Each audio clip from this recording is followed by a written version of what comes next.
How to set phone audio to mono or stereo in iPhone 16e. So let's start the video. First of all, open settings.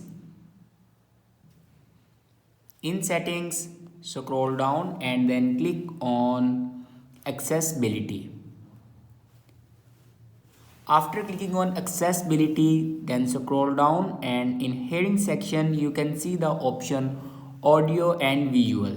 Now click on audio and visual, and then here you can see the option mono audio. If you want to set your phone to mono audio, then simply turn this button on, and if you want to set your phone to stereo audio, then simply turn this button off.